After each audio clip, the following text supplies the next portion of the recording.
Hey, what's going on, everybody? Thank you for stopping into the channel to see this video of me installing our come up winch and our Expedition 1 stubby bumper with the wrong tools on a painfully, I think it was like a total of 10 hours of trying to do this in the desert, super far away from anybody and everybody that was around. So enjoy the video. The absolute dumbest, most dangerous, irresponsible thing I have ever done is in this video. I talk about it when I narrate it. You'll see what I'm talking about. I'm super ashamed that I was as dumb as I was to do something so dangerous. So yeah, enjoy that one and stay till the end. I'll give a bit of a review and my first impressions out of the box, putting it together, so on and so forth. So yeah, enjoy. Okay, let's get into it. So here was the bumper when I pulled it out. Here's the comparison. Obviously, no brainer. So these are the tools that I had. Yeah, that's the tools I had for this entire job. Beautiful little spot. It was out in the desert. I was like, this is a perfect place to make this video and swap out the bumper and the winch. I mean, why not? What can go wrong? This can go wrong. These are long bolts. I had a shallow socket set. I needed a deep socket set. If you look at the kind of where those bolts are, they all had to be cranked out differently. It was an absolute pain. So I started off taking the skid plate off, which I discovered was steel. I thought it was plastic, so that was cool. And then I started going after it. And I figured, you know what? I probably need to get this plastic bumper off so that I can have more room to get them in there, because I really had to get every single screw came out differently. I had to crack it differently with a crescent wrench. I had to make my coffee where I was because I was going nuts. I needed more caffeine to keep this going. It took about 12 hours for this entire job. You shouldn't have to take the bumper off like that. That's ridiculous. That's not how it has to come off. You can usually resell that bumper, but I had no choice, and I was just like, I need to do it. So these are the bolts. I had to get the crescent wrench in differently every time because the angle was different every single time. So I'd get one out and be like, here we go. I'm going to get them all out. And then no, the next one would be different. I'd have to crack it different, so on and so forth. Finally, here we go. We're off. The hard part's over. I'm ready to go. So as you see there, I even tried to cut the bolts with this little weird thingy that I had in my toolbox. I don't know where I got it, how I found it there, but I tried to cut them, and guess what? It didn't work. It actually made that bolt, the last one to come out, much harder. So I mounted the bumper higher. So I went in the bottom holes of the 4 brackets that you get. So bottom hole on this one, bottom hole on the other one. And I wanted the bumper to be a little bit higher. I'm not really sure why. I just figured it'd be better that way. Here's a good shot, good view angle of me putting the bumper on there. It was actually really easy to do by myself, so that was cool. Adding the winch, on there, it was really easy. You really just drop it in. I ended up dropping the bolts when I put the bolts in here. I don't have the bolts in. I'm just kind of dry fitting it.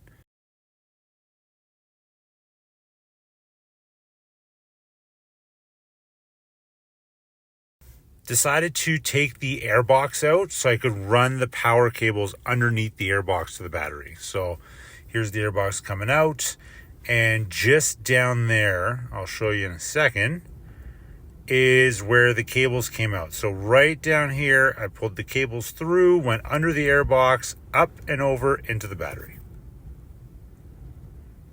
So here's a hugely disappointing moment. I dropped the bolts. So that's what happened there. The bolts dropped out because they kind of just slide in. And then I do something so idiotically stupid. I decide to balance the winch on a round bar and stick my head directly underneath it. What an idiot. Don't do that. That could have been so bad. What a dumb thing to do. Thankfully, it worked out. I didn't hurt myself. I got the bolts back in there. So I slide it back in. They're little square bolts that you kind of slide into where they go. So you don't need like a wrench on the backside. You just 4 bolts underneath. They bolt into the bumper super quick, super easy. That was really nice. Honestly, the install was fantastic. Here I am bolting those in there. That was super easy. No issues. Really, the only issues I had was at the very beginning. Nice spot to do it, though. Worst places I could have been doing some wrenching on the truck.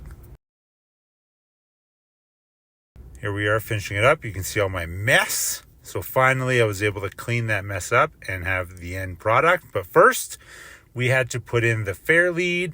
And so, again, I didn't have a Allen wrench, Allen keys. So I used the vice grips to do it, which was easy. And then here I get to unbox my new hook. So that I got the new hook from Come Up. This one kind of sits flush and it has that pin that goes through it, which is nice.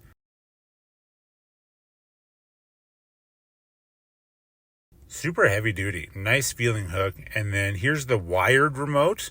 So this one's magnetic, obviously in, out, pretty standard and simple. But they also have a wireless remote that I got, and that's kind of what I use. So I took the wired remote and I kind of tucked it away. That one drove me nuts. That one gave me a hard time getting that thing out.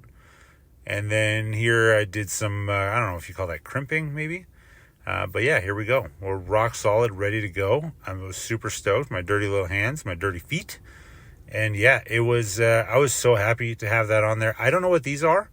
If somebody knows what these two pieces are, I have no idea what they are. They came with the winch. I still have them. I'm not exactly sure what they do. So some help would be cool as to what that is. And here we are, finished product. Fox has helped me put some things away. But how good does that look? I love how it opens up those tires. So happy. All right, guys, I hope you enjoyed that. I hope you learned on my silly mistake never to balance a winch on top of a round bar with one hand and your head underneath it.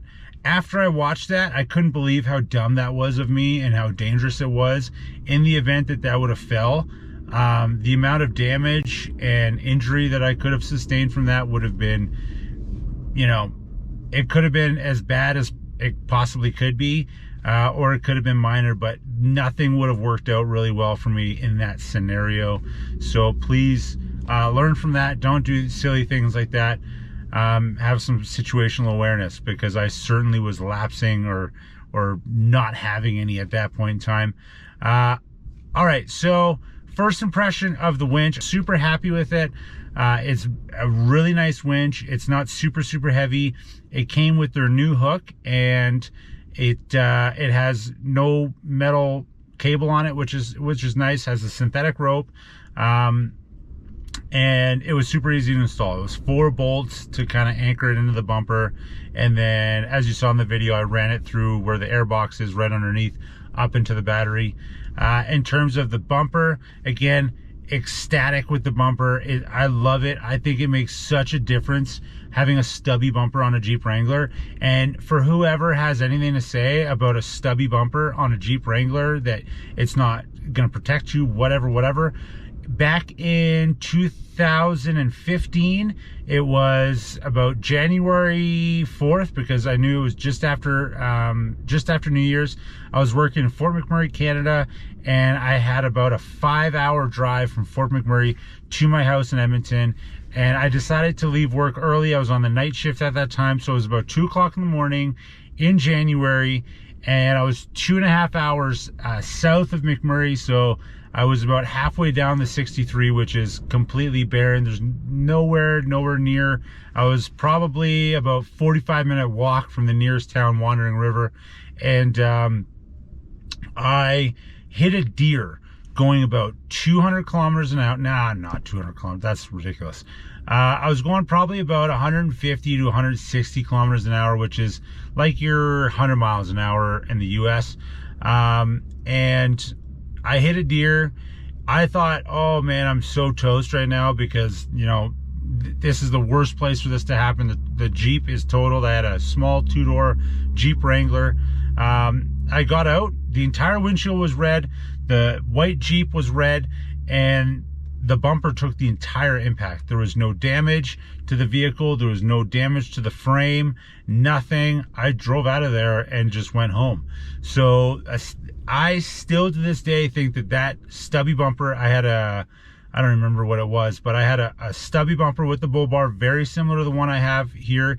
And I think it saved my life, because that would have been the absolute worst place to have a breakdown. It was in the winter. I had no gear, nothing. So stubby bumpers all the way. I'll never say anything bad about them. They're awesome and they look fantastic. Install could have been easier. Deep sockets for sure. And that install would have taken me 2 hours at the most. Without deep sockets, you're looking at 10 hours and an absolute pain in the butt. I had to try. Those 8 bolts came out every different way. It wasn't fun at all. So if you're going to do this install, first of all, a garage might be the best place to do it. Second of all, deep sockets for those darn stock bolts that are in there. But I mean, other than that, I got it on there. I got it secured. I was able to get every nut and bolt tight, and I'm super, super, super happy with our Expedition 1 stubby bumper and our Come Up winch. Thank you so much to Expedition 1 and to Come Up Winch for sending us those items and helping our build get further along. So very grateful, and yeah, they're absolute fantastic products. I definitely suggest you check them out. I'll have the links down below. Please leave me a comment. Tell me what you think. Tell me how dumb that was of me to hold that over my head like that.